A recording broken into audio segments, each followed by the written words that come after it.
Sunderlight Productions.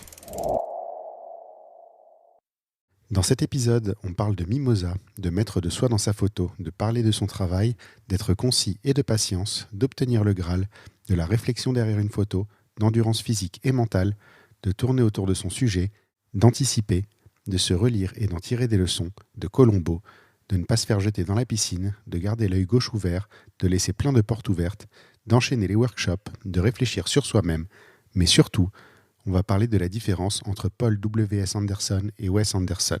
Vous êtes tout est dans l'œil du photographe.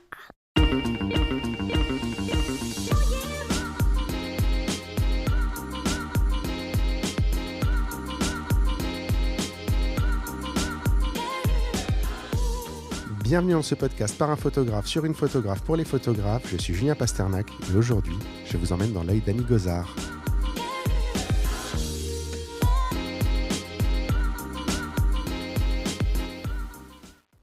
Et oui, on parle d'Annie depuis 2 épisodes, parce que les 2 dernières invitées, c'est toi qui me les as recommandées. D'ailleurs, merci, parce que c'était même pas une sollicitation de ma part. En fait, je t'ai pas envoyé un message en te disant « Est-ce que tu as des gens à me recommander ?» Un jour, tu m'as envoyé un message en me disant « Écoute, j'aimerais bien entendre Karine et Nadine ». Et c'était 2 super suggestions, ça a fait 2 super épisodes. Donc ceux qui n'ont pas écouté ces épisodes, c'est les 2 épisodes qui précèdent celui-ci. Je vous encourage à les écouter avant, après, quand vous voulez. Je pense que vous ferez mieux de finir celui-ci avant. Mais en tout cas, voilà, maintenant on reçoit The Annie Gozard. Bonjour, bienvenue. Bonjour Julien. Tu connais la toute première question de l'épisode, c'est l'elevator pitch. Oui. Tu es dans l'ascenseur, Steve Jobs rentre, tu as 3 étages pour te présenter. Qu'est-ce que tu lui dis ? Alors déjà, je suis assez troublée par cette question parce qu'on peut se mettre d'accord sur le fait que Steve Jobs est mort. Ouais. Et donc, du coup, si je le rencontre, c'est que je suis morte. Donc, je ne sais pas trop dans quelle mesure j'ai quelque chose à lui vendre ou à lui raconter. Elle va de plus en plus loin, cette question, à chaque fois. Et après, j'ai pas trop le culte de la personnalité de gens que je ne connais pas. Donc, j'admire des gens, mais c'est parce que je les connais, je sais qu'ils sont en vrai. Mais Steve Jobs ou quelqu'un d'autre dans l'ascenseur, en fait, pour moi, c'est un peu pareil. La question est formulée comme ça parce que j'ai pris cette habitude. C'est une histoire connue dans la Silicon Valley, c'est qu'effectivement, il faisait ça, il rentrait dans l'ascenseur, il te croisait, il te disait « Qu'est-ce que tu fais ?» Et c'était de notoriété publique que si tu répondais mal à cette question, tu te faisais virer sur le champ. C'est pour ça que c'est Steve Jobs en fait. Okay. La question, c'est pas tellement tu croises Steve Jobs en vrai, c'est tu croises n'importe qui. Comment est-ce que tu te présentes en résumé ? C'est vrai que cette question, je la garde en fait parce que elle a tendance à partir de plus en plus loin. Ça fait 4-5 épisodes que les gens me sortent des trucs complètement qui n'ont rien à voir avec la question en fait, mais qui sont très drôles parce que Karine par exemple, elle croise Steve Jobs dans l'ascenseur, je lui dis qu'est-ce que tu lui dis ? Elle dit attends, moi je l'interviewe quoi. Et c'est rigolo d'avoir, je pense que ça t'apprend beaucoup de choses aussi d'une personne d'avoir ce genre de réponse. Donc la question est en plus, comment est-ce que tu te présentes en 3 minutes qu'est-ce que tu dis à Steve Jobs ? Ok. Mais je le garderai toujours Steve Jobs. Ça marche. Alors, je dirais que j'ai plusieurs passions dans la vie, manger, dormir, le mimosa et tout ce qui est beau visuellement. Le mimosa, c'est le cocktail ? Non, le mimosa, c'est la plante. D'accord. Enfin, vraiment, c'est ça. Parce que moi, c'est le cocktail. Ok.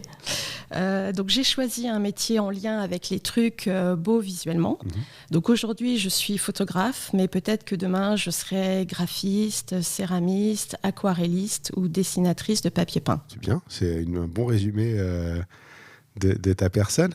Et c'est marrant, ça colle très bien avec tout ce qui va suivre, en fait. J'ai noté ce côté carré graphique, en fait, qui colle exactement avec ce que tu viens de dire. C'est-à-dire qu'on retrouvera toujours ces qualités-là de toi, quoi que tu fasses, je pense. Merci. J'ai quelques notes pour rebondir et préparer l'épisode. La première, je t'ai surnommée Madame Patience, parce que je crois que c'est certainement ta plus grande qualité, c'est d'être d'une patience à toute épreuve quand tu fais des images. Ouais. On va en parler un petit peu plus loin.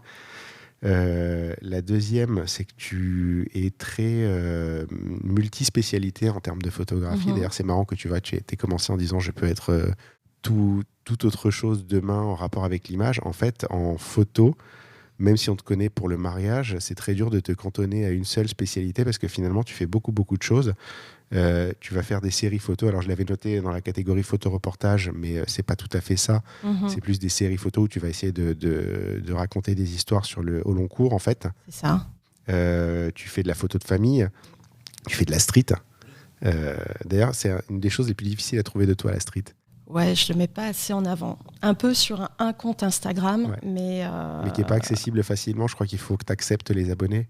Non, c'est un autre compte Instagram. C'est Annie Gozard Photo, où là, je mélange corporate et street photo.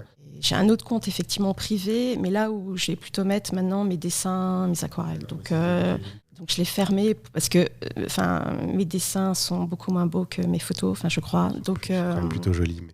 Voilà. Ok, je comprends mieux. Je me disais, tiens, je suis un des petits privilégiés qui a encore accès à ce compte. Mais du coup, ça m'a permis de retrouver une photo dont on va parler un petit peu plus loin. Et ça, c'était important. La première question que je me pose, c'est comment est-ce qu'on concilie toutes ces spécialités proprement ? Parce que finalement, aller dans autant de domaines, c'est un peu se disperser. Enfin, c'est pas tellement se disperser, c'est plus se disperser dans l'esprit des gens. C'est-à-dire que c'est un peu plus difficile de te faire rentrer dans une case et du coup de t'identifier facilement. Et pourtant, je trouve qu'on peut t'identifier assez facilement visuellement. Mais c'est gentil. Comment est-ce qu'on fait pour concilier tout ça ?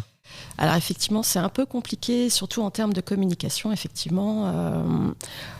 Moi, ce que j'aime, c'est vraiment la photo. Donc, j'estime que quel que soit le sujet, je vais y mettre de moi. Effectivement, comme tu dis, on va retrouver les mêmes codes visuellement. Et en fait, moi, j'ai commencé par faire beaucoup de mariages. Et plus les années passent, moins j'ai envie de m'investir vraiment sur le mariage parce que mentalement, je me rends compte que ça me prend énormément d'énergie. Et donc, j'ai envie de passer plus de temps à faire... du corporate qui pour moi est une activité plus rentable si on considère le temps que l'on y passe et le chiffre d'affaires. Et aussi et du coup ça me permet d'avoir plus de temps libre pour développer davantage tout ce qui est série personnelle sur lequel, par contre le chiffre d'affaires ça reste assez hypothétique. Ça c'est clair. L'avantage du corporate aussi c'est que c'est pas les week-ends en intégralité. Ouais. Tu sais que tu fais un mariage le samedi, le dimanche, t'es rincé. Si t'es pas rincé, je pense c'est que t'as pas assez fait le job quelque part. Donc, effectivement, il y a un côté sympa au corporate. Après, le corporate, c'est beaucoup le soir. Mais c'est rigolo parce qu'en fait, moi qui fais beaucoup de corporate, j'essaie de taper du côté du mariage. Les photographes de mariage, j'essaie de taper du côté du corporate. On n'est jamais content, en fait. C'est ça, exactement. On est toujours insatisfait. Ça, c'est, je pense, la nature humaine. L'herbe est plus verte ailleurs, en tout cas. On va attaquer... la partie philosophie photo avec les influences des photographes. Est-ce que tu as des photographes, des livres, des photos préférées ? J'ai vu sur ton site que tu as une page inspiration assez éclectique. Ouais, alors je dirais, j'en ai plein en fait, dans plein de domaines différents, je pense.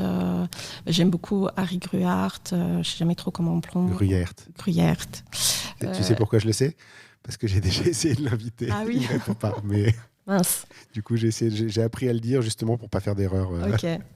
Alex Webb, un peu dans le même genre. Là, tu veux que je cite que des photographes plutôt ? Pas que des photographes, tes influences. Parce que j'ai vu que toi, en l'occurrence, c'est pas que des influences photographiques. Non. Après, moi, j'aime beaucoup surtout les artistes qui parlent de leur travail. J'aime beaucoup David Hockney. J'ai plusieurs de ses livres dans lesquels c'est des interviews, c'est super intéressant. En bande dessinée, j'aime beaucoup Craig Thompson qui fait des choses très graphiques, des énormes livres qui font 600 pages et dans lesquels j'adore me plonger. Chris Ware aussi, dans un style un peu différent. Après, en cinéma, j'adore plein de trucs. Jacques Tati, je reviens toujours à Jacques Tati, mais j'adore. François Truffaut. Des références assez anciennes, en fait. Tu as des références plus récentes aussi. J'ai vu, tu avais Anderson. Je dis toujours son prénom parce qu'il y en a un qui fait... Il y a un Anderson qui fait des films très colorés, très sympas. Il y en a un qui fait les Resident Evil. Et je ne sais jamais quel prénom... quel prénom est le bon, mais on parle de c'est Wes Anderson. Ouais. Voilà, et l'autre, c'est Paul Anderson. Oui, voilà. J'arrête pas de les mélanger les deux, mais j'ai toujours trouvé ça très perturbant qu'il y en ait un qui fasse des trucs aussi beaux et l'autre qui fasse des daubes aussi fabuleuses et qu'ils aient le même nom en même temps. Ouais, j'aime bien les films de Mai Wen aussi. Voilà. C'est très, très éclectique, effectivement. C'est varié. Alors, éclectique, mais tu as cette qualité de rester concise. Par exemple, sur ton site, il y a cette fameuse page inspiration. Ça commence à être d'ailleurs assez fréquent sur les sites de photographes d'avoir une page inspiration. Par contre, c'est rarement resserré. C'est toujours, j'ai l'impression, ah tiens, ça me plaît, clac, capture d'écran. Ouais. Je balance, j'empile. Et au final, toi, tu as réussi à résumer, tu vois, tu dis Tati, Anderson, truc. En fait, il y a une image de chacun qui est certainement la plus forte, en fait, et qui suffit à expliquer que c'est ça que tu regardes, finalement. C'est ça, ouais. Plutôt que de balancer une tonne de choses. Oui, et puis j'ai pas forcément envie de parler, moi, de mettre des mots sur les œuvres des autres. Donc après, l'idée, c'est, que les gens comprennent visuellement en quoi moi ça me touche, en quoi c'est quelque chose qui me... Ouais, t'as pas besoin d'en mettre des tonnes en tout cas pour que les gens comprennent, quoi. Non, mais je veux que les gens aillent voir et la curiosité d'aller voir ce qui me touche et c'est tout en fait. Et en plus quand tes influences c'est des films, finalement, est-ce qu'il vaut pas mieux aller voir le film que de regarder une succession de photos extraites du film? Si je te demande ce qui te fait déclencher. La seule question que t'as pas préparée, j'ai vu que tu avais des notes. Ouais.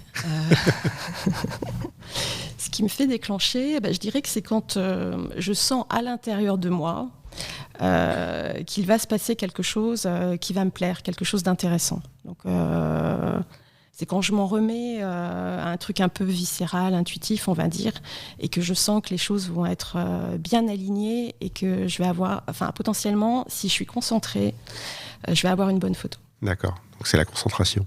Ouais. Et la patience. Oui, j'ai pas l'impression d'être si patiente que ça, mais... on va y revenir un petit peu après.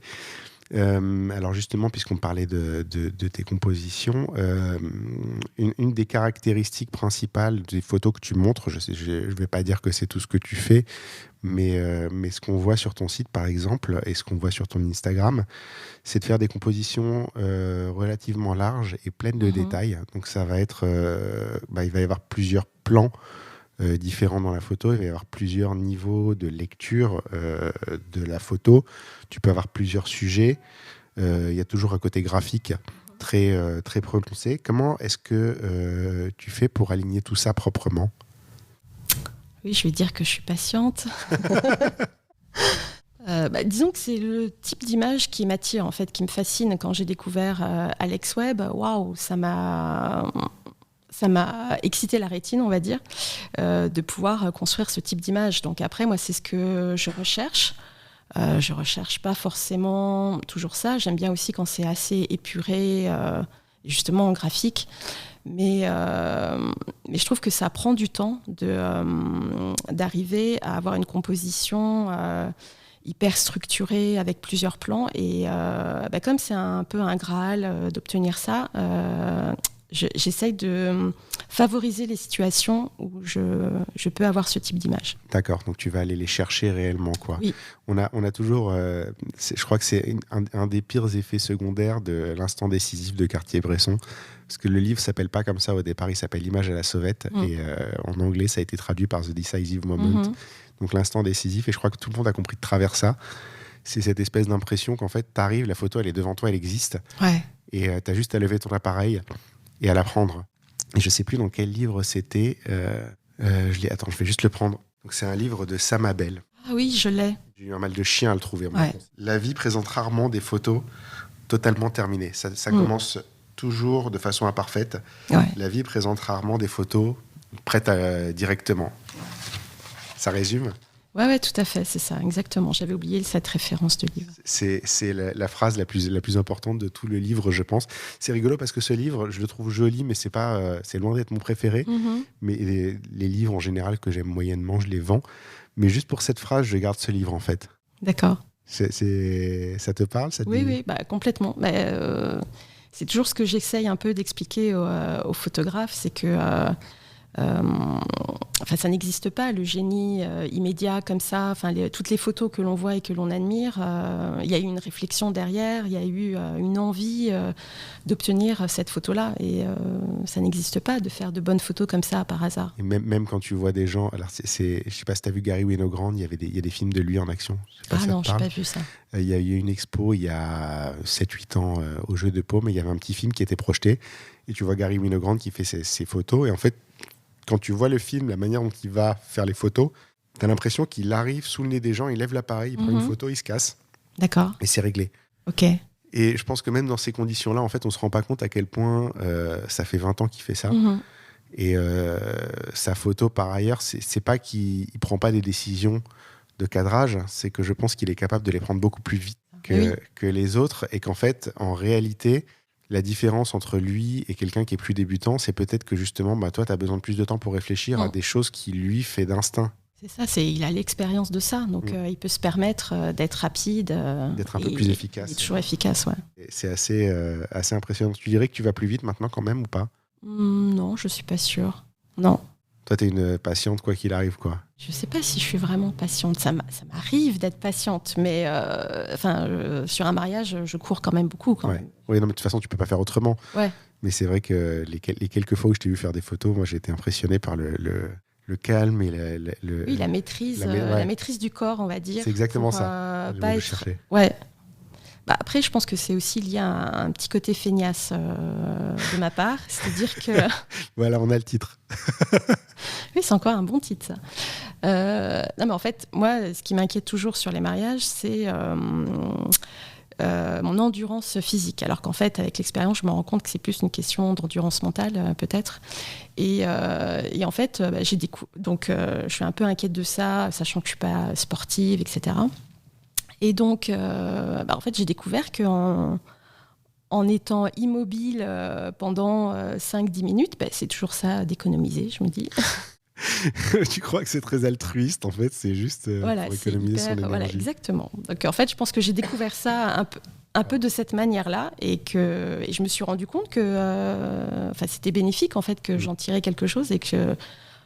sur une journée de mariage ou sur un autre type d'événement, on n'a pas besoin de courir dans tous les sens pour aller attraper les bonnes photos. En fait, en tout cas, moi, c'est pas ma méthode. Ouais, tu regardes, pour faire une analogie avec le foot qui parlera à 0% des gens qui écoutent, quand tu vois des joueurs ne pas courir après le ballon inutilement, justement, c'est qu'ils économisent leur énergie pour le moment où ils auront besoin de le faire réellement et où ça pourra amener quelque chose, en fait. Ouais, très bien.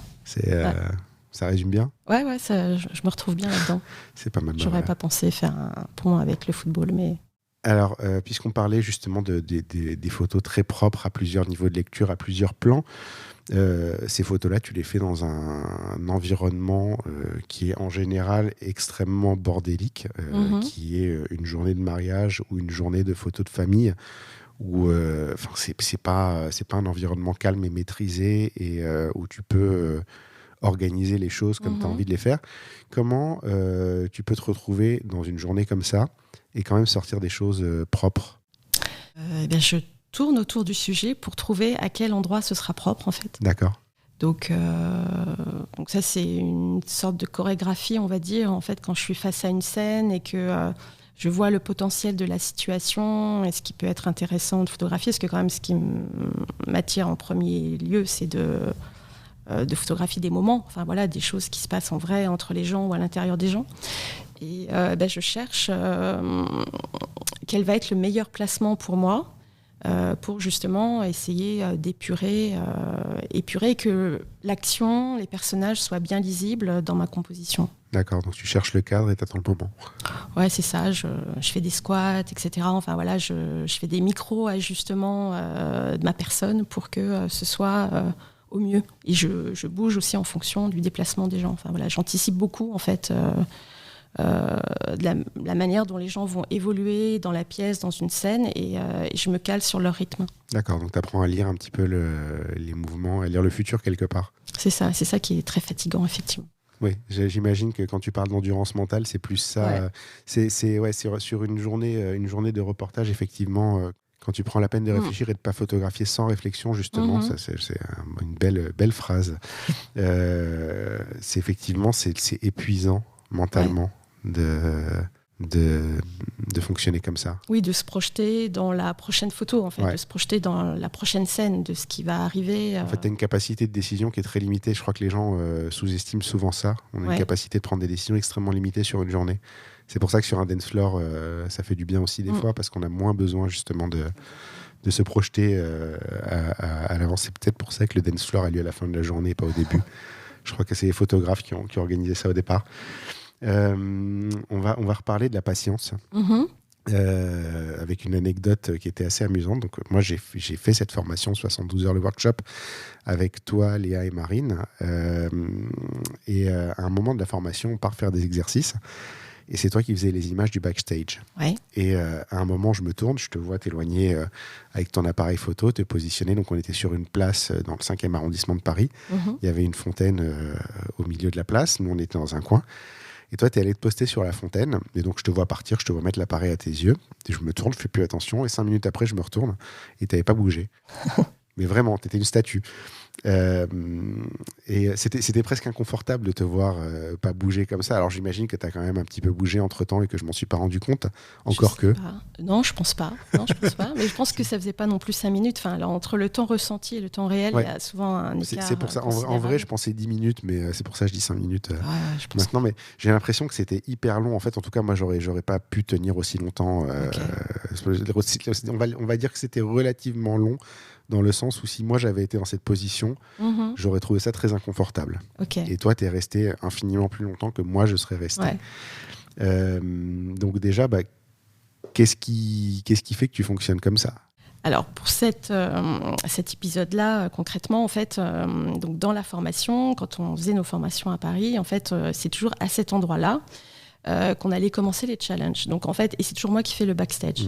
Donc et en fait là, c'était la première fois que j'avais vu que je pouvais me poser sur la fontaine et que j'avais aussi un super point de vue. Et donc comme c'était nouveau, je me suis dit j'avais déjà fait quelques photos plus proches de vous en fait. Donc ça c'était fait. Et donc là, comme j'avais un nouveau point de vue, je suis restée là en me disant on va voir ce qui se passe, ce qui arrive. Et en fait, c'est toujours un peu comme ça les situations finalement où j'attends. C'est toujours quand je sais que j'ai suffisamment dans la boîte, j'ai mes safe shots, comme on dit.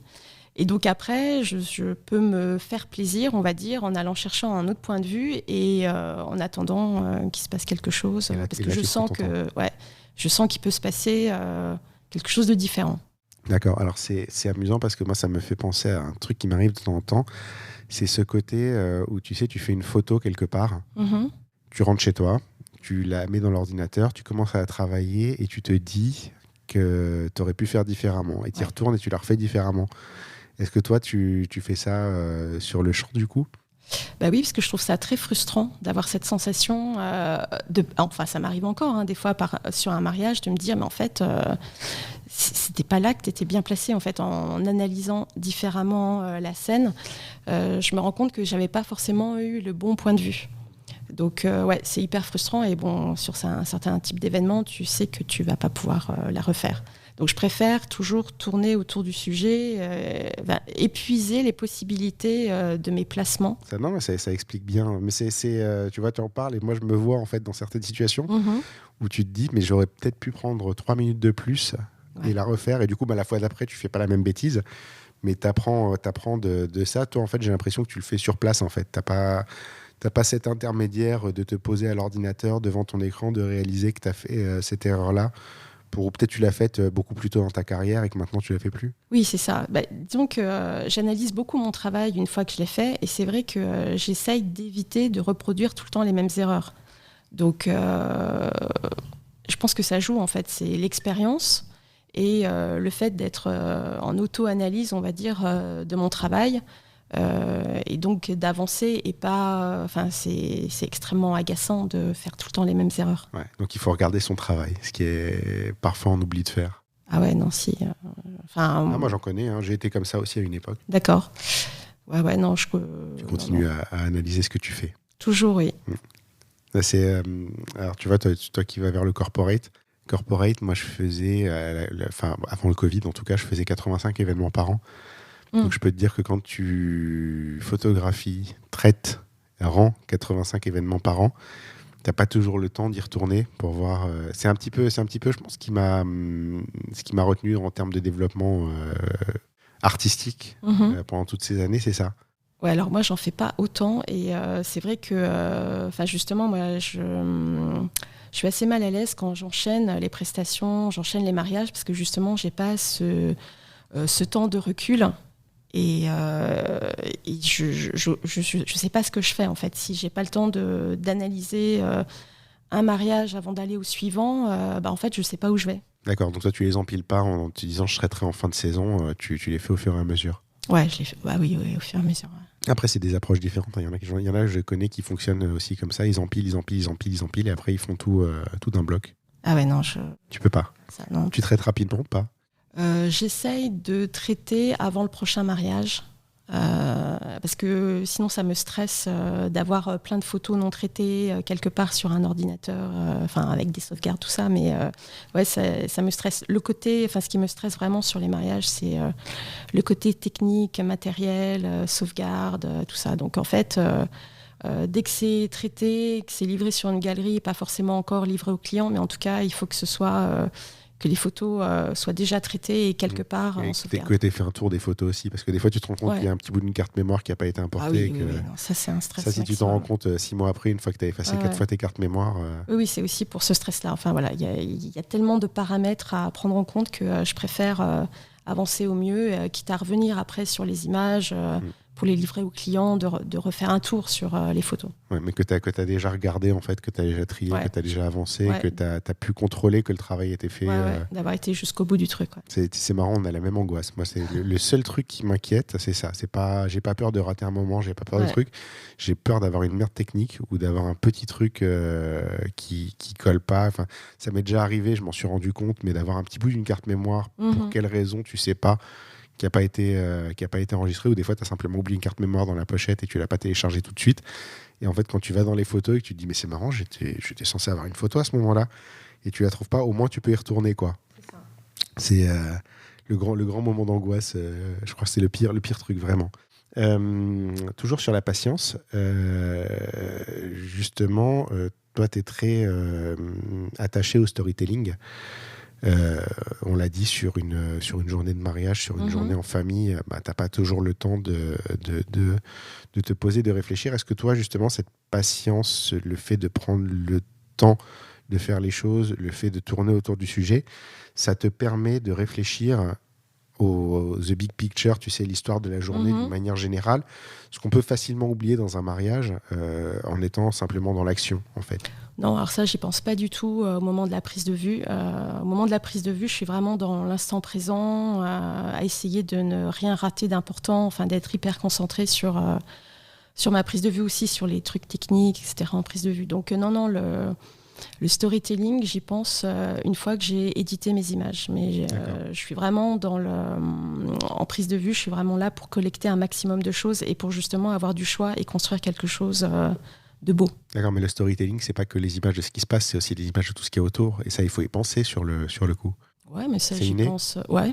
Ah ouais. Oui. Bon, pour moi, ça fait partie des prises de vue à faire. Donc, non, ça s'est intégré chez moi. Ouais. Automatiquement. Oui. Parce que moi, c'était pas systématique. C'est quand tu m'as critiqué l'album de mariage, où je me suis rendu compte qu'il manquait des choses dedans. Et où justement j'ai compris et je me suis dit tiens, c'est marrant de tu vois, toutes les transitions, toutes les choses où j'en fais un peu mais j'en fais pas assez, en fait, moi. D'accord. Oui. Et pour moi c'est quelque chose auquel il faut penser. Du coup c'est rigolo de voir qu'il y a des gens pour qui c'est un truc spontané. Parce que là aussi je pense que j'ai déjà vu des mariages que j'avais faits où en fait il manquait des choses, donc c'est l'expérience, en fait. Tout à fait, c'est l'expérience. Moi, j'ai fait plus de 180 mariages, donc forcément, au bout d'un moment, quand tu t'es pris des tannées et que tu vraiment t'as trouvé que ton travail était ni fait ni à faire, tu essayes de faire mieux les fois d'après. C'est rassurant d'entendre quelqu'un qui a 180 mariages avoir eu aussi des ratés quelque part, parce qu'on a tendance à pas voir ça. Ah bah si, mais on a tous commencé par faire des trucs pas terribles quand même, je crois, globalement. Moi, c'était super dès le départ. Dit-il, c'est après que ça s'est dégradé, c'est ça. C'est ça. Dit-il, alors que t'as vu un album et que tu l'avais bien... C'était honnête, franchement, c'est vrai. Sur le coup, j'ai pas écouté parce que t'as envie de défendre tes images, mais rétrospectivement, c'était faire. Ouais, moi c'est ce que j'aime. En fait, quand je donne mon travail à analyser à d'autres, c'est vraiment, il faut qu'on me retourne le cerveau pour que. Enfin, c'est la seule manière que j'ai, moi en tout cas, d'avancer, c'est qu'on me dise vraiment que c'était ni fait ni à faire, quoi. Ouais. Et moi j'aime bien qu'on me fasse des retours assez sévères. Je pense qu'à un moment, en fait, on finit par l'accepter. Je pense que c'est pareil, tu as besoin de prendre une habitude aussi là-dessus. C'est-à-dire que la première fois tu montres tes images et que tu as un retour un peu critique, tu as tendance, je pense que tant qu'on t'a pas critiqué réellement, tu as tendance à croire que tu es très bon et que tu n'as rien à apprendre. Et puis le jour où tu réalises que tu as encore beaucoup de choses à apprendre, peut-être que c'est ça qui est. Plus que la critique, c'est peut-être le fait de comprendre que finalement, tu n'es pas si génial que ça et que tu as encore du boulot. Oui, c'est pas facile à entendre, mais c'est pour notre bien, en fait. Donc, c'est comme ça qu'on progresse. Puis il faut pas oublier qu'on progresse toujours, en fait. C'est-à-dire qu'il y a toujours quelqu'un qui est au-dessus de toi, qui a des choses à t'apprendre. Il y a toujours des choses que tu fais plus ou moins bien. Oui, puis après tu peux aussi te défendre et dire et d'assumer des choix, mais en fait, il faut pouvoir vraiment le défendre avec des arguments. Et pas juste, non, c'est pas droit les lignes parce que c'est plus dynamique. L'excuse classique. Il y avait une partie du workshop qui était les défis photographiques. Est-ce que c'est un bon moyen de travailler justement au storytelling et à la patience, de se lancer des défis comme ça ? Tu veux dire pour moi-même ? Pour tout le monde. Si quelqu'un veut progresser à ce niveau-là, comment il peut faire ? Oui, ça peut être un bon moyen. Moi, souvent, en début de saison des mariages, je me fixe comme ça quelques objectifs en me disant, tiens, tu vas travailler tel ou tel truc technique que j'aimerais intégrer dans mon travail. Donc, ça peut être aussi une manière d'avoir de la ressource, toujours un peu quand on est... quand on a l'impression qu'il ne se passe pas grand-chose, justement, des moments de creux dans une journée. Le fait d'avoir un objectif supplémentaire, ça permet de rester concentré et d'aller chercher des photos. Plutôt que d'aller regarder son téléphone. Exactement. Très mauvaise habitude. Puisqu'on est dans les défis photographiques, je me disais qu'on allait rajouter une rubrique. Peut-être on va essayer de le faire à tous les épisodes. C'est lancer un défi aux auditeurs, un défi technique, quelque chose en rapport avec ta pratique photographique. Est-ce que tu peux lancer un défi aux auditeurs photographiques ?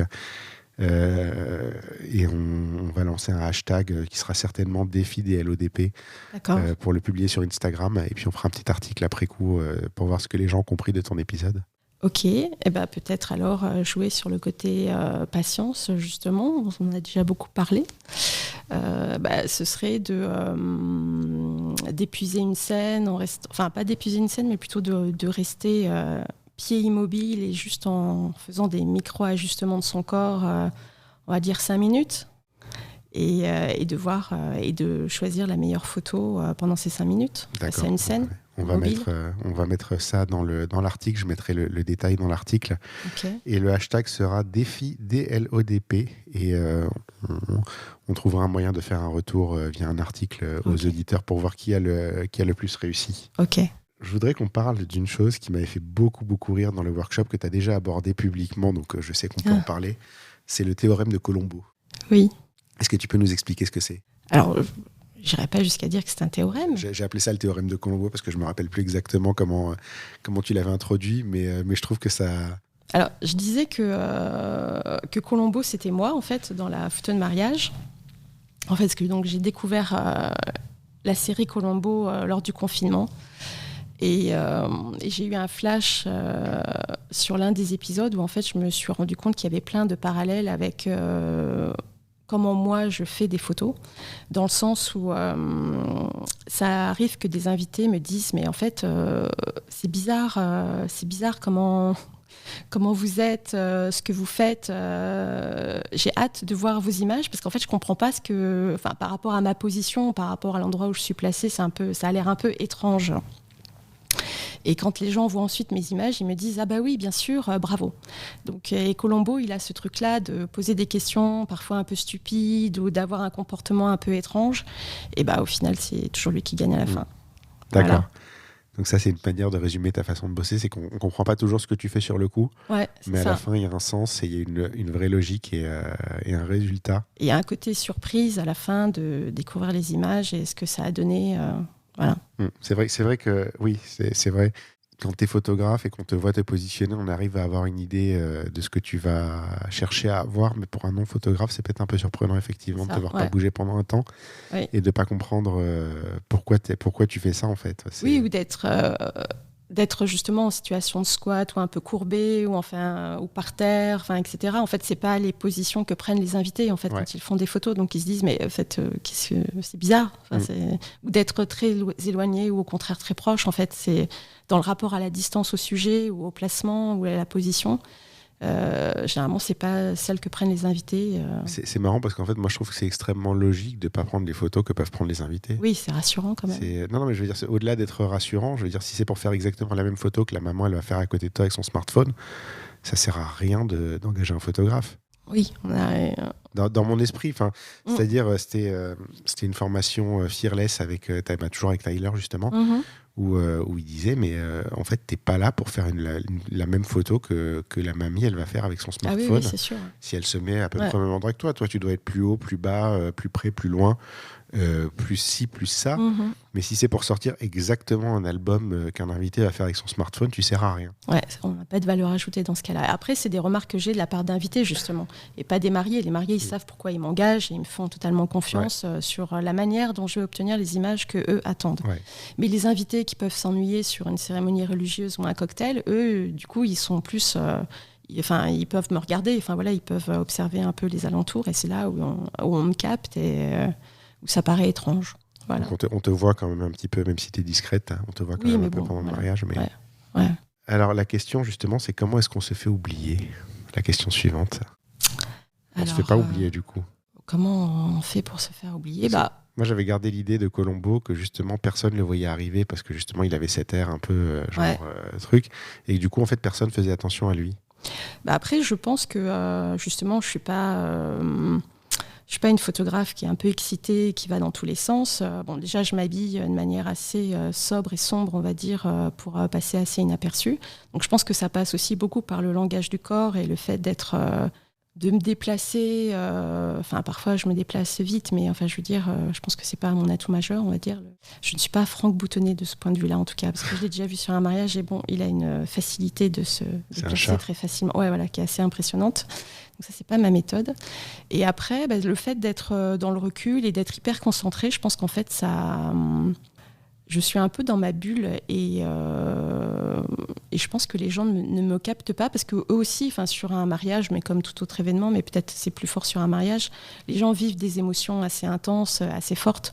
Donc moi, au début du mariage, pendant les préparatifs, je vais m'adresser à eux, leur parler, ils vont commencer à s'habituer à me voir dans leur champ. Donc comme j'ai pas d'interaction avec eux, ils me captent pas dans le sens où ils n'ont pas besoin d'interagir eux avec moi. Donc au final, ma présence s'efface petit à petit. Oui, c'est en fait tu profites autant du fait qu'ils s'habituent à ta présence que du fait qu'ils ont autre chose à penser que de te chercher, quoi. Ouais. C'est comme les pickpockets dans le métro qui vont aller viser les gens qui sont en train de lire leur smartphone. Ouais. C'est un peu le même mécanisme. Ouais. Voilà, on a une reconversion professionnelle toute trouvée. Je n'avais pas pensé encore. Justement, toujours dans la suite logique de ce dont on disait, j'ai l'impression que tu sais toujours précisément où tu vas. Chaque photo est construite assez soigneusement, y compris celles qui sont très spontanées et difficiles à prévoir. Par exemple, il y a une photo sur ton site de 3 personnes qui tombent dans la piscine. Ça, je n'imagine pas une seconde que tu aies pu réellement anticiper quelque chose comme ça, mais si tu es bien placé quand même. Donc peut-être que tu l'as vu arriver malgré tout, ou que tu étais prévenu. Non, je n'étais pas prévenue, mais en fait, il y a eu plusieurs sauts dans la piscine. D'accord. Vraiment, et on le voit sur la photo, parce qu'il y a des gens qui sont déjà bien mouillés, en fait, quand ils sautent. Donc, en fait, j'ai plusieurs bonnes photos de plusieurs sauts dans la piscine, pris comme ça, au bon moment, on va dire. Et j'avais commencé la scène... parce que j'avais pas envie de finir moi-même dans la piscine. Donc, à un moment donné, les mariés ont dit on ne jette pas la photographe dans la piscine. Des fois, c'est bien de le préciser. Donc, ça, c'était pas mal. Et donc, à partir du moment où ça a été dit, je me suis un peu plus approchée. Voilà. Et après, je ne savais pas que j'aurais... Enfin, je n'étais pas certaine d'avoir cette bonne photo, en fait, dans l'appareil. Mais j'ai beaucoup shooté parce que ça sautait dans tous les sens. Et ils étaient plusieurs. Enfin, je pense qu'il y a un truc aussi, peut-être physique. Enfin, je ne sais pas, quand il y a plusieurs personnes qui se tiennent, c'est plus lent, j'en sais rien, je sais pas. Parce que moi aussi, ça m'a étonnée de voir cette photo, en fait, de découvrir cette photo. Après coup. En éditant, je dis mais c'est parfait. Et je m'étais dit qu'il y avait peut-être un truc un peu plus lent qui s'était passé à ce moment-là, j'en sais rien. Oh, peut-être c'est simplement le fait qu'ils sont plusieurs qui rend la photo plus intéressante. Oui, aussi, c'est pas qu'une personne qui saute, mais ils doivent être 3 ou 4. Ouais. Je crois qu'ils sont 3, le bon nombre. Comment dire, nombre impair. Il y a un détail, quand on parle de précision dans tes images, c'est en parcourant ton site, je me suis rendu compte que c'était précis jusqu'à l'homogénéité des couleurs entre les différents mariages. C'est-à-dire que c'est des mariages différents que tu présentes. Ouais.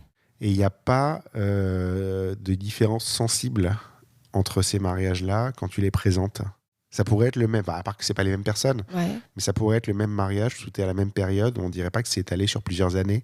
Ah, sur plusieurs années, ok. Oui, parce que j'ai à peu près tout le temps le même type de post-traitement que j'ajuste pas vraiment parce que là, ça me convient en fait. Donc c'est vrai qu'il doit y avoir une cohérence d'année en année. D'accord, c'est pas toi qui vas reprendre les photos pour les faire correspondre les unes aux autres sur ton site ? Non, parce qu'il y a des photos qui sont là depuis très très longtemps sur mon site. Donc non, j'ai pas été reprendre les photos. En tout cas, il y a une vraie cohérence et c'est assez impressionnant de voir ça en fait, parce que c'est pas toujours le cas. Encore une fois, moi je vois pas mal de sites quand même, et on voit les changements des gens d'année en année. Mais je trouve en fait que c'est vrai que c'est pas forcément une bonne chose d'avoir 4 styles différents de photos pour parler de la même chose en fait. Oui, ça c'est sûr. Tant mieux si... j'avais pas pensé à ça, mais tant mieux si pour moi ça reste cohérent. Au moins il n'y a pas de surprise pour les mariés sur l'attendu qu'ils auront de leurs photos. On y reviendra justement un petit peu plus tard dans l'épisode, mais ce côté justement où on sait précisément... J'ai l'impression que tu es une de celles dont on peut réellement anticiper le rendu en fait. C'est-à-dire qu'il y a toujours une part de hasard dans le reportage de mariage. Mais toi, tu as une vraie constance. Et ça, je trouve que c'est une force, mais extraordinaire. Et quelque chose qui est assez difficile à atteindre. Merci. Côté corporate, on va en parler un petit peu parce que t'en fais, j'ai l'impression que tu tends quand même à ça un petit peu plus. J'ai un constat assez similaire, c'est-à-dire j'ai pas été surpris de voir en fait ce que tu faisais en corporate, c'est-à-dire de l'archi, du chantier, ce genre de choses très graphiques, très carrées. Sur laquelle tu vas pouvoir prendre ton temps, et du portrait aussi, où tu vas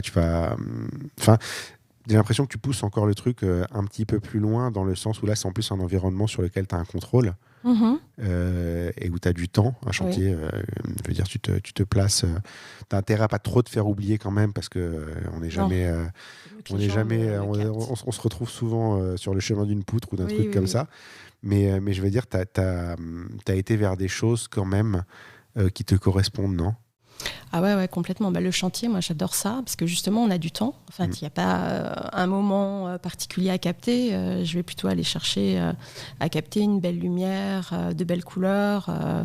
Et moi j'adore ça, parce que généralement j'ai une date de shooting qui est prévue. Et bon, même si j'ai vendu une durée de présence, mais ça m'est arrivé de rester beaucoup plus longtemps, parce que la lumière était dingue, parce que je trouvais que les ouvriers, ils faisaient devant moi une vraie chorégraphie qui, moi, m'intéressait à capter.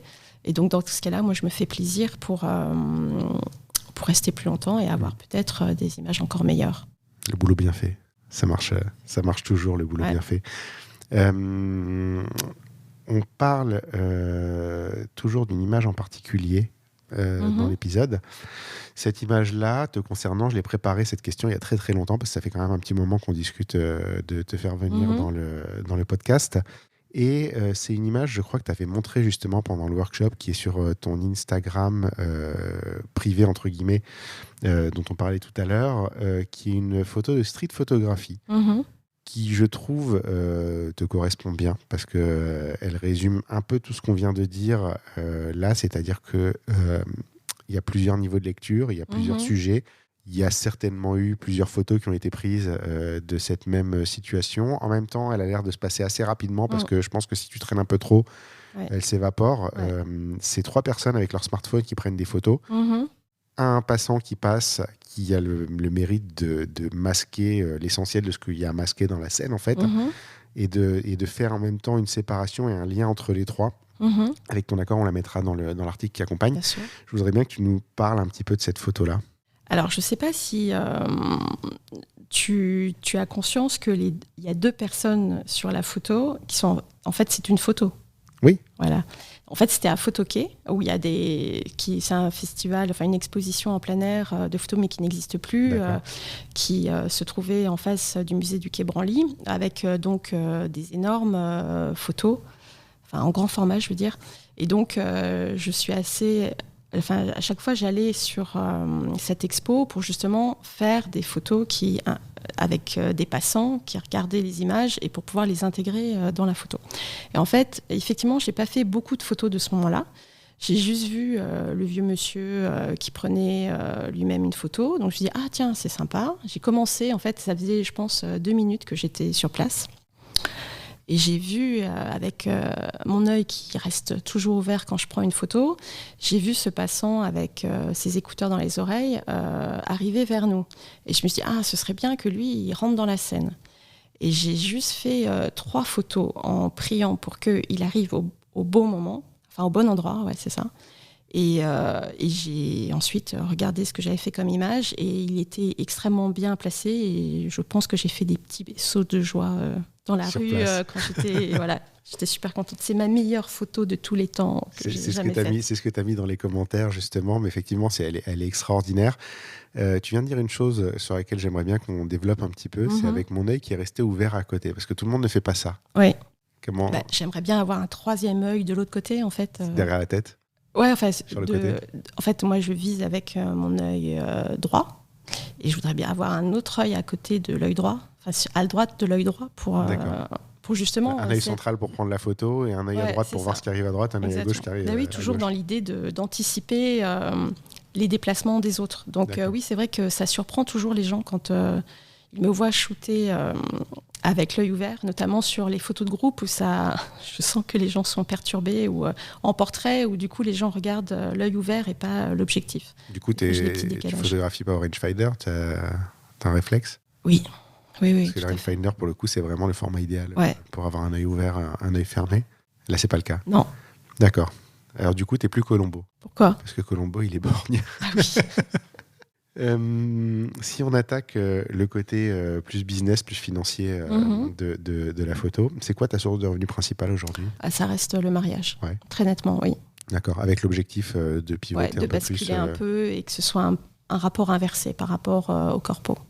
Tu continueras toujours à faire du mariage quoi qu'il arrive ? Ah oui, je pense, parce que j'adore ça en fait. Enfin, même le fait de... ce qui me fascine, c'est d'arriver dans des univers très différents d'un samedi sur l'autre. Moi, j'adore ça.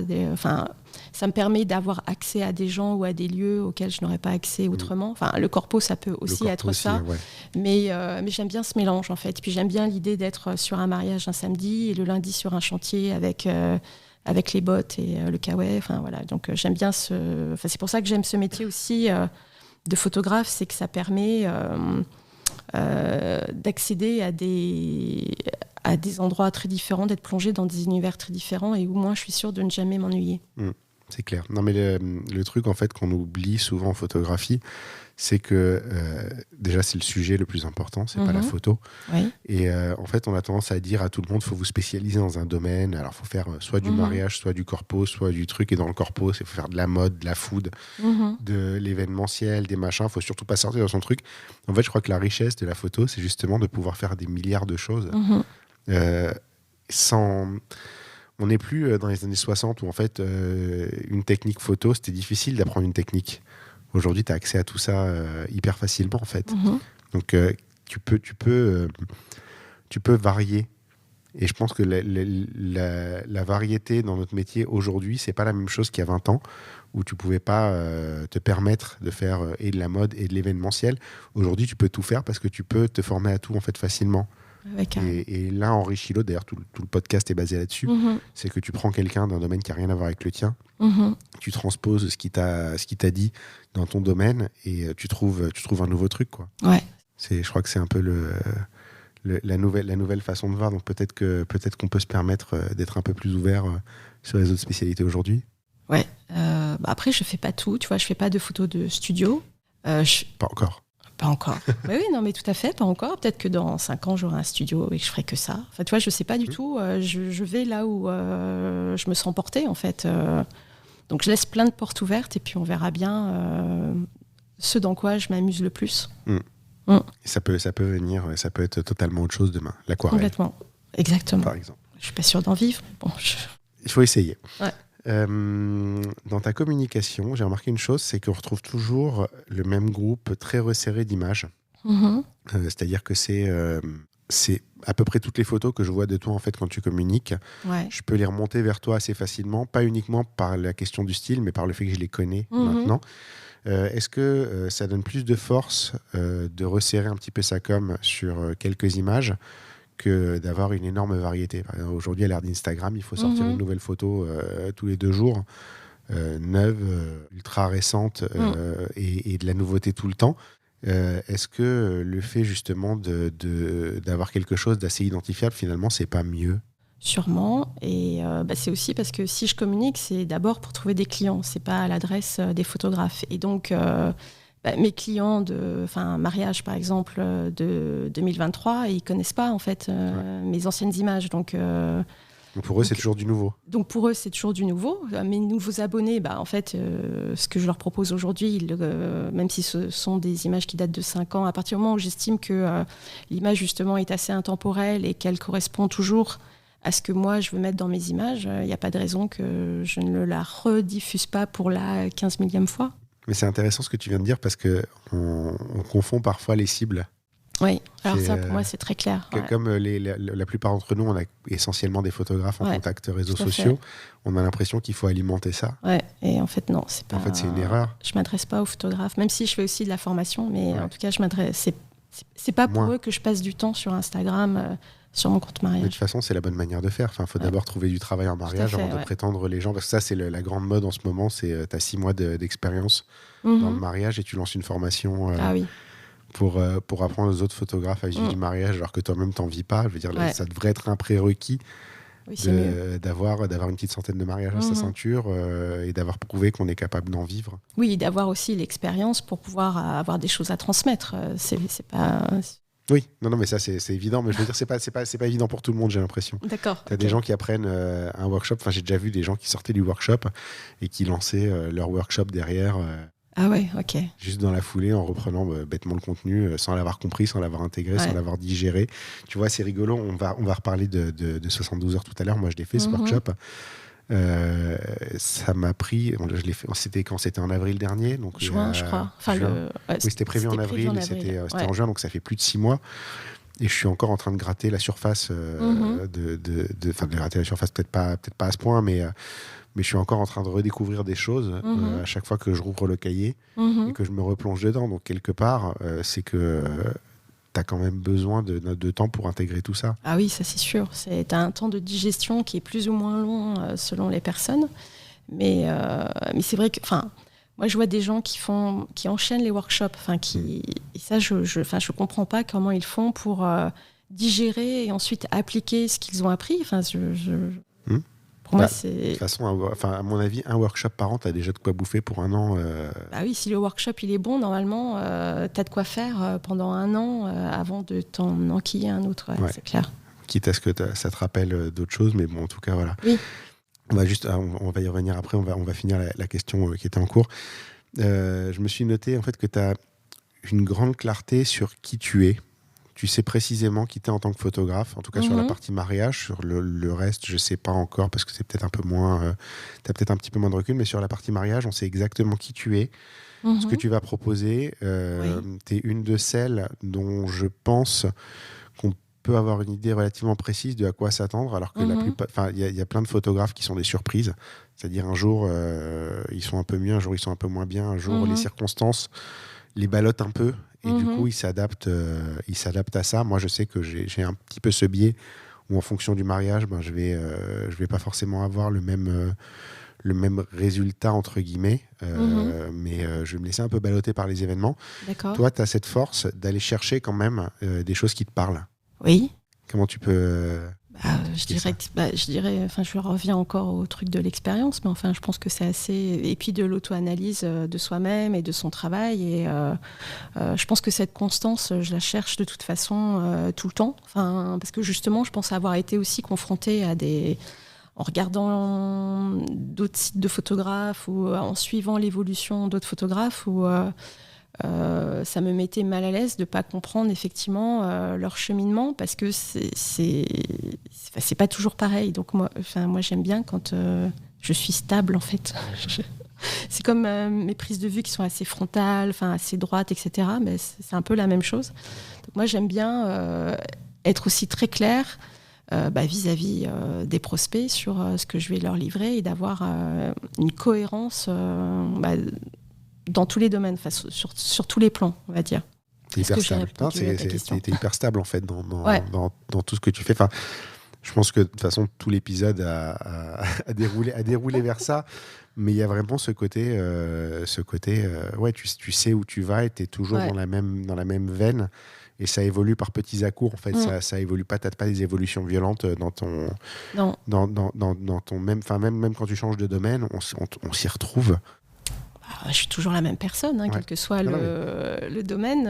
Donc je trouverais ça bizarre de faire des choses différentes en fonction du sujet que je photographie ou du domaine. Je n'ai pas l'impression d'être schizophrène.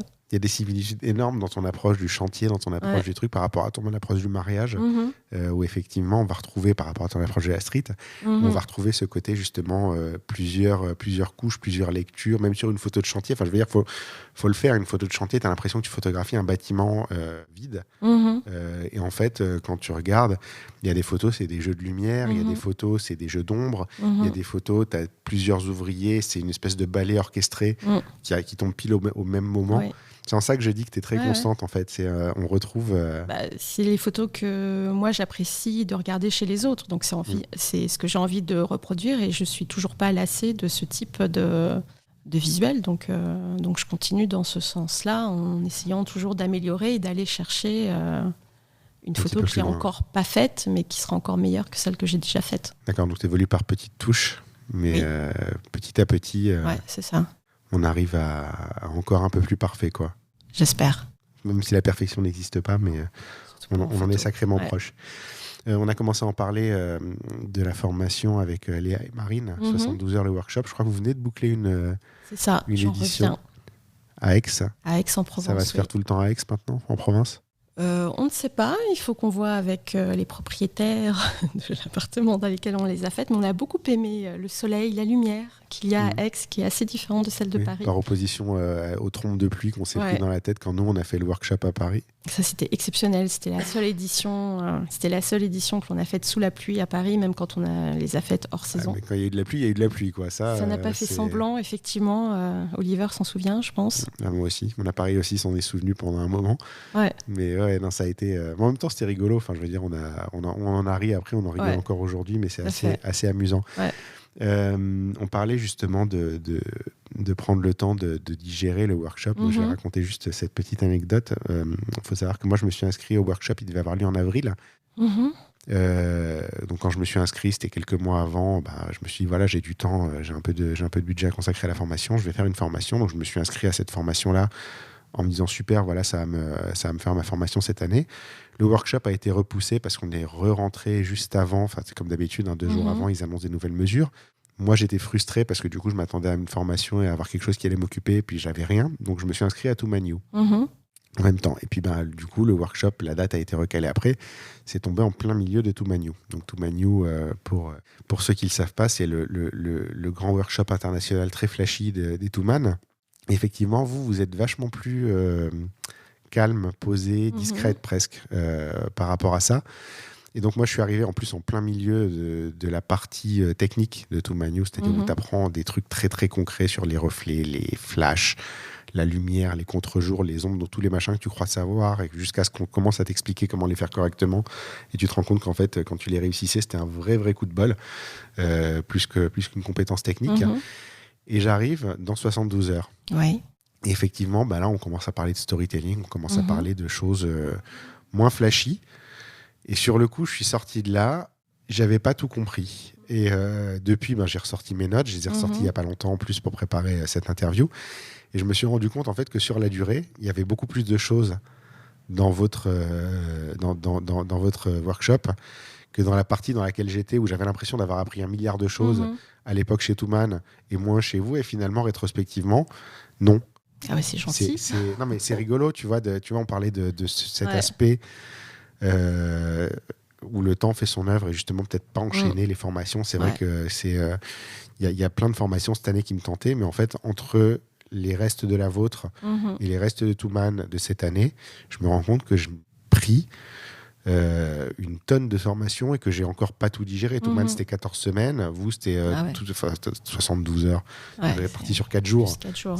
Maintenant, c'est 5. En plus. Donc c'est plus, ça s'appelle 72 heures, mais en réalité, c'est vachement plus long. Et c'est du contenu quand même à digérer. Donc, je ne sais plus où je voulais en venir. Mais on peut en parler de... je suis parti dans tous les sens. Mais oui, vous êtes un petit peu plus discrète que les autres, mais finalement, la formation est très, très riche. Ouais, parce qu'on va assez en profondeur, en fait, justement. Et le fait que l'on soit 3, c'est l'un des atouts majeurs de notre formation. On a plus de temps pour faire quelque chose de plus personnalisé auprès de chacun. Enfin, justement, via l'analyse d'une galerie complète d'un mariage, on peut se permettre de le faire puisqu'on est 3 et donc on peut travailler en petits groupes. Et tout part de là, sur le workshop. Et ensuite, on accompagne vraiment les gens sur ce qu'ils vont réaliser en pratique les autres jours du workshop. Et après, oui, on a, je pense, bien réfléchi au contenu du workshop. Donc, même si, effectivement, on en a trop, là, on s'est rajouté une journée, donc maintenant on fait 5 jours de workshop et on va un peu dégraisser peut-être le workshop parce qu'en fait ça fait beaucoup de contenu à digérer justement pour les participants. On n'a pas beaucoup de respiration parce que Léa parle beaucoup, donc elle déborde. Non, pas du tout.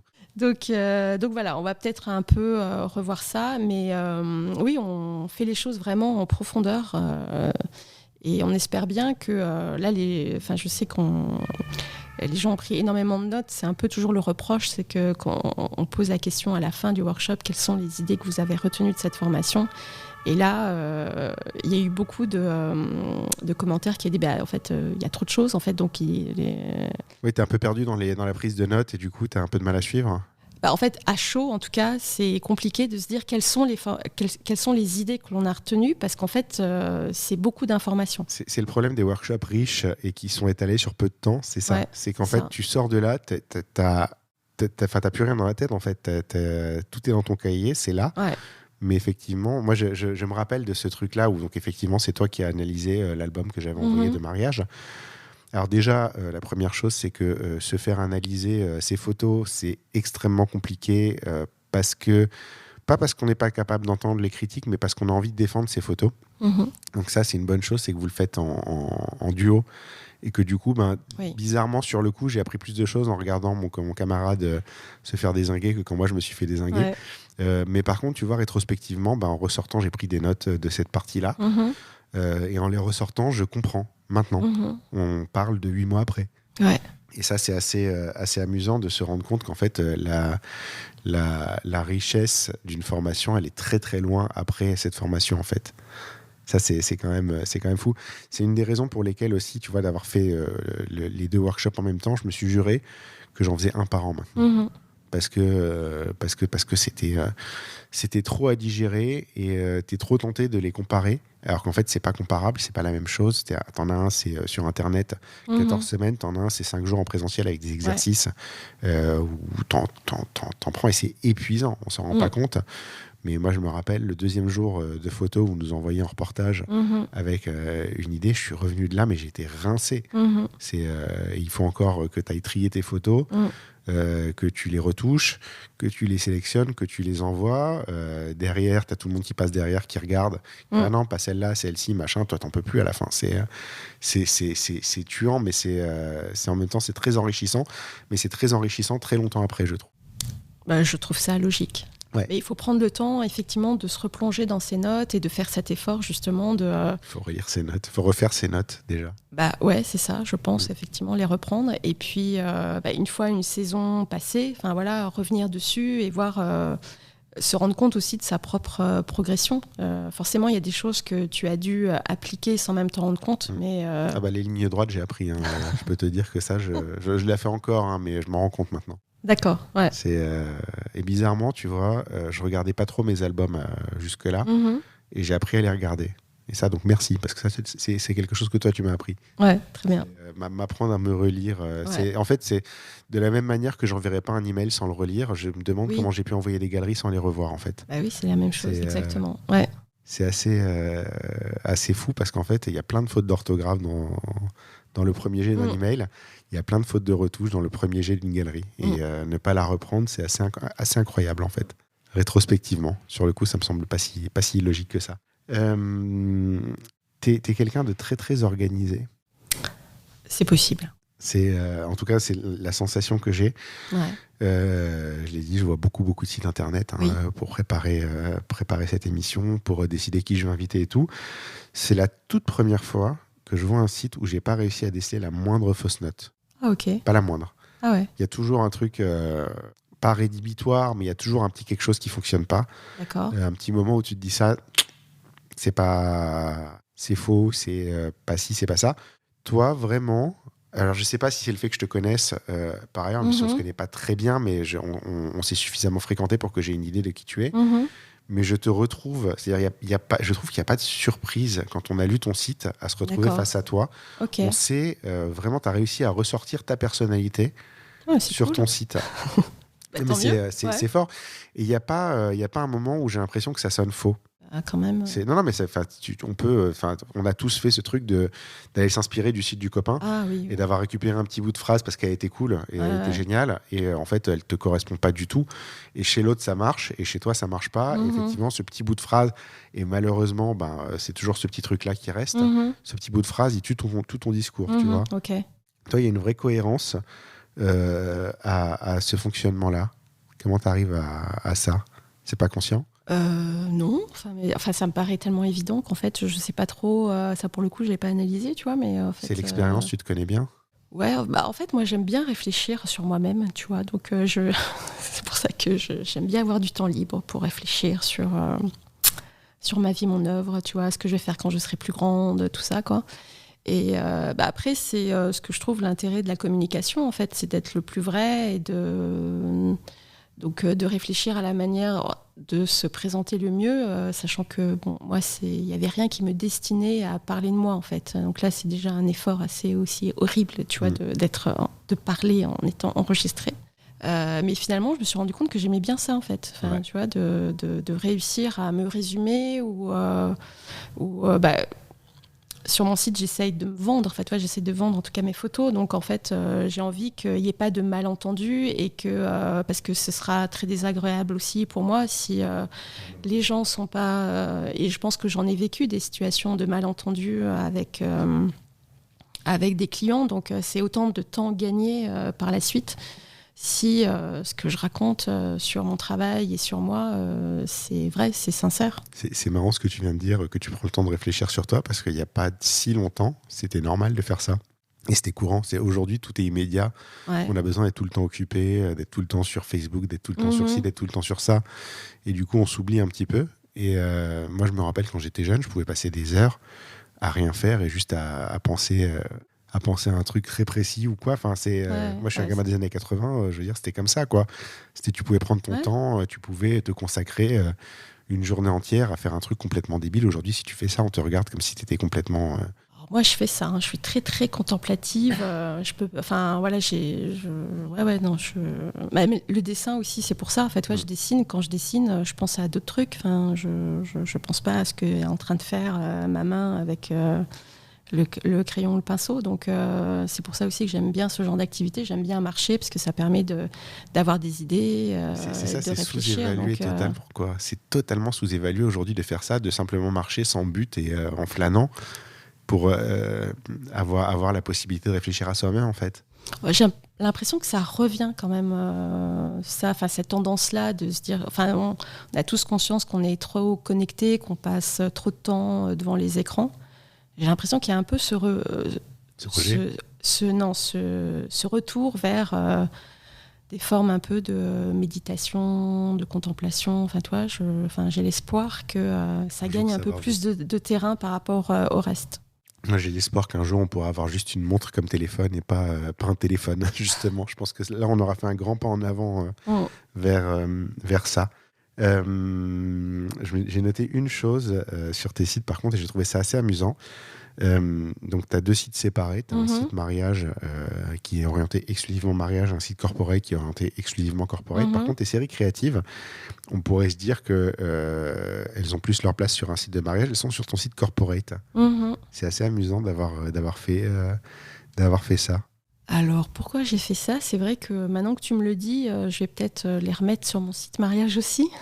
Là, je trouvais ça marrant. Ouais. Mais en fait, elle date de très longtemps. En fait, ça fait longtemps que je touche plus trop à mes sites internet. Donc, ça fait ce que tu vois, ça a dû être pensé il y a déjà plusieurs années. Donc, je me suis pas reposé la question. Mais c'est vrai que maintenant que tu me le dis, je devrais laisser plus de part à ces séries plus personnelles, effectivement, sur la partie mariage. Tout à fait.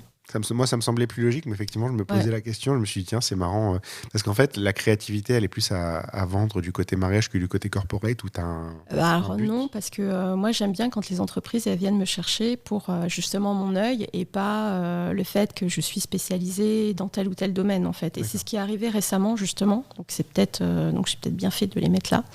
Mais où, effectivement, il y a des gens qui ont fait appel à moi, notamment sur de l'architecture intérieur et extérieur, où en fait, j'en avais jamais fait, mais les gens, en voyant mon travail par ailleurs sur d'autres sujets, on dit, mais en fait, ce que l'on veut, c'est votre œil, donc on a tout à fait confiance en votre travail et au fait que ce sera bien fait. D'accord, ça te rend pas interchangeable? Non. La plupart des gens ont tendance à voir, en tout cas dans le corpo, ont tendance à voir les photographes comme un truc interchangeable, c'est-à-dire tu prends l'un, tu prends l'autre, c'est juste une ligne. Toi, tu vises à être un peu différente de ça. Oui, j'ai vraiment pas envie qu'on me prenne comme ça, en fait, juste pour cliquer sur un bouton. Je trouve, tant mieux, ça fait rentrer de l'argent, donc tant mieux. Mais c'est vrai que je trouve ça plus flatteur qu'on vienne me chercher pour pour mon œil, mon regard, la façon dont je fais mes photos, plutôt que le fait d'être dans une case. Ça aide aussi quand il faut imposer son tarif. Aussi. Ça marche aussi dans ce sens-là. Dernière question de cette partie. Est-ce que tu gagnes bien ta vie aujourd'hui ? Suffisamment pour pas avoir me poser la question de l'argent et de la manière dont je le dépense. Après, combien d'années ? Là, ça fait 10 ans que je suis photographe à temps plein. Et ça fait déjà un petit moment que c'est comme ça. Oui, je pense qu'au bout de 3 ans, les choses étaient déjà calées. C'était réglé. Ok. On arrive à la conclusion de l'épisode. C'est quoi le pire moment de ta carrière ? Alors, c'est vrai que je déteste ce genre de questions. Parce que j'ai quand même du mal à... En fait, j'ai pas vraiment l'impression d'avoir vécu des moments horribles, et c'est souvent en fait des moments plutôt dont je vais rire après. J'ai pas une mémoire non plus de dingo, mais donc je vais citer plutôt un souvenir assez récent où en fait j'ai accompagné Marine sur un mariage. Très beau lieu, très beau marié, tout était parfait. Sauf qu'il y avait 2 équipes de wedding planners et ça devait représenter à peu près 15 personnes. Comme des petites abeilles tout le long du mariage. Et c'était des gens qui nous disaient ce qu'on devait faire, tu vois. Et donc, tu as un gars qui régulièrement venait me voir en me disant est-ce que tu pourrais prendre cette photo et qui se mettait devant toi pour faire sa story pour Instagram. Bon. Donc, toute la journée, ça a été comme ça. Et le climax, on va dire, de cette journée, c'est quand on s'est rendu compte que l'on n'avait pas de dîner qui était prévu pour nous et que l'on nous a généreusement filé 15 € chacun, sachant qu'il y avait 2 photographes, 2 vidéastes. Enfin, on avait une équipe image assez costaud et on nous a filé 15 € chacun pour aller dîner à l'extérieur. Voilà. Donc, en fait, on en a ri et c'était... C'était super d'être avec Marine et deux vidéastes pour justement rire de tout ça immédiatement. Ouais. Mais je me dis, en fait, j'aurais été seule sur ce mariage, je pense que j'aurais chialé et que je me serais dit, j'arrête, je quitte le monde du mariage, c'est trop cruel. C'est rigolo quand même de voir qu'on est toujours moins bien traité par des professionnels du truc et qui sont censés savoir qu'un être humain que par des mariés. Moi, j'ai jamais eu de plateau repas sur un mariage, sauf une fois. La seule fois où j'ai eu une wedding planner. C'est qui a rentabilisé le truc à mort. Voilà, c'est ça. Oui, parce que les mariés étaient absolument adorables et jamais jamais ils n'ont eu conscience de tout ce qui s'est passé en coulisses. Quoi. Ouais. Non, mais c'est. Et là, je vais même te dire mieux. Le mariage avec la wedding planner, la mariée, c'était une amie. D'accord. C'était une amie avec qui j'ai passé des années dans le même bureau. Elle sait pas, je n'ai jamais rien dit parce que j'avais pas, c'était pas son problème, c'était son mariage et moi j'avais qu'une envie, c'était de leur faire plaisir. Mais effectivement, j'ai halluciné, c'est le seul mariage de l'histoire des mariages que j'ai fait où on m'a filé un plateau repas froid. Ouais. Franchement, c'était surréaliste. Enfin, j'ai halluciné et je me suis dit merde, c'est une wedding planner quand même. Il y a un truc, donc c'est bizarre, toujours, toujours dans ces circonstances-là où tu as l'impression que tu vas être bien pris en charge et en fait, non. C'est ça. Tu vas voir dans le monde corpo, quand tu as une agence événementielle et que tu t'entends bien avec, en général, tu es bien traité au niveau des repas. Par opposition, c'est quoi le meilleur moment de ta carrière ? Je l'ai un peu déjà spoilé, mais c'est quand on a fait appel à moi pour faire des photos d'architecture intérieure. Donc là, je pense à Stéphanie Genevry d'Alfred Studio, que je connais et qui avait besoin de faire appel à un photographe pour faire des photos d'archi. Et moi, en fait, j'ai commencé à regarder quel photographe je pouvais la conseiller pour qu'elle fasse appel à eux, à elle. Et elle m'a dit, mais non, mais en fait, c'est toi que je veux pour ça. Je veux des photos vivantes dans lesquelles il y a du mouvement. Et en fait, c'est exactement ça que je veux. Et en fait, moi, j'aime bien porter les gens, les mettre en confiance. J'ai pas mal de photographes autour de moi qui parfois doutent de leur travail et j'aime bien les porter, les amener à assumer leur choix de photos et ce qu'ils font. Et donc, j'aime bien aussi quand je suis portée. D'accord. Donc, voilà. Donc ça t'a bien reboosté, bien boosté. Complètement. Et je me suis éclatée à faire ça et du coup j'ai envie de développer davantage l'archi. En plus tu te sens libre quand on te recrute pour ton œil. Ouais, complètement. Et surtout qu'on a, là, avec une archi, on a travaillé ensemble, on a fait les prises de vue ensemble et c'était génial en fait. Alors que c'est un truc qui aurait pu m'effrayer un peu d'avoir l'archi à côté. Penser des photos ensemble. Et en fait, on s'est super bien entendu et c'était hyper agréable de s'auto, je sais pas comment dire, de se nourrir. De se nourrir l'une l'autre, et d'améliorer sur place les photos parce qu'en fait chacune on voyait des choses différentes. Donc c'est bien, en plus tu as pris plein d'expériences d'un coup du coup. Ouais, c'est ça, exactement. Sur un domaine relativement neuf, c'est pas mal. Dernière question. Qui me recommanderais-tu ? Alors, elle est rigolote cette question parce que tu m'as déjà recommandé deux épisodes qui ont été énormes. J'espère que tu as une liste de 10 personnes dans ton téléphone. Là, je te vois prendre. Ouais. Qui me recommanderais-tu pour un prochain épisode ?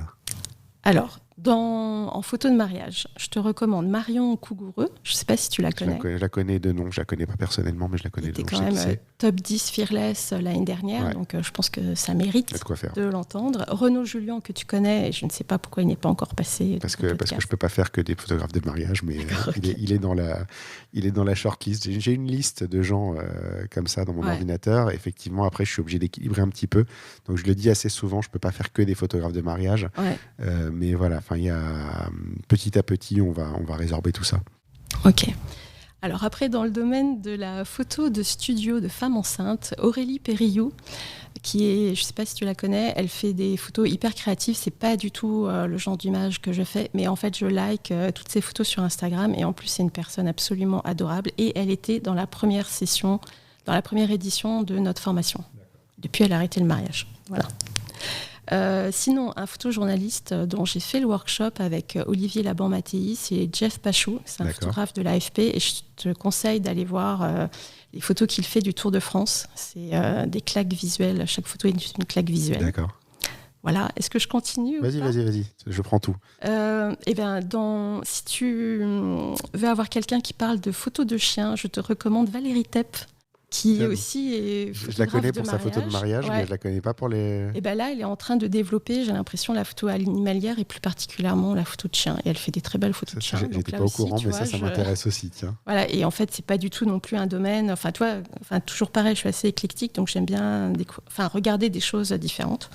Voilà, donc ça, c'est des gens que je connais, que j'ai déjà rencontrés. Après, il y a plein d'autres gens que je ne connais pas en vrai, donc je ne sais pas à quel point ils sont adorables ou pas. Mais toi, en photographie culinaire, j'ai découvert récemment le travail de Patrick Rougereau. Que je connais pas. Parce qu'il y avait quelques-unes de ses photos au bon marché et il y avait une petite vidéo où il parlait de son travail. C'était absolument passionnant et je me suis dit, quand je serai plus grande, je ferai des photos culinaires. Tu vois, comme ça, exactement comme ça.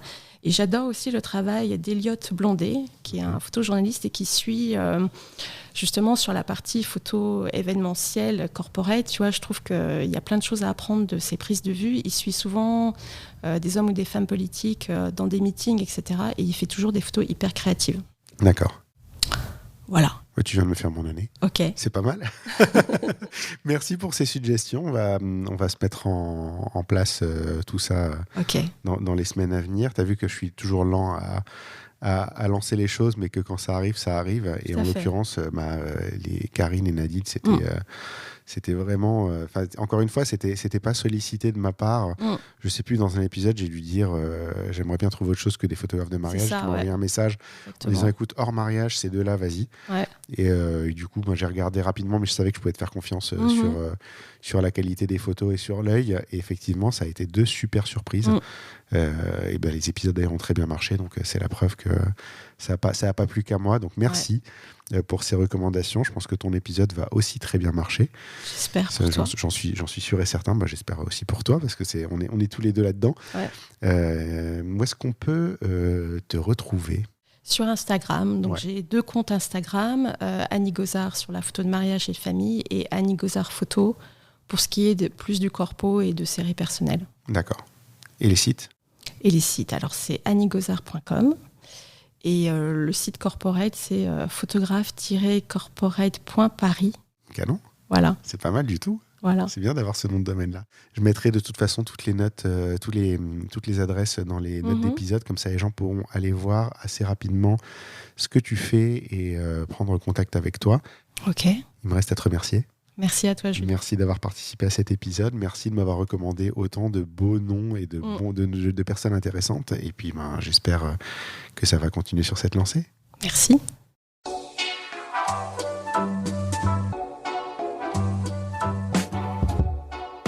Merci d'avoir écouté cet épisode. N'oubliez pas de laisser une note et un commentaire sur Apple Podcast et Spotify. C'est important et ça aide beaucoup à notre visibilité. Vous pouvez également aller sur le blog Dans l'œil du photographe à l'adresse www.dlodp.fr. C'est tout pour aujourd'hui. On se retrouve au prochain épisode dans l'œil d'un nouveau photographe.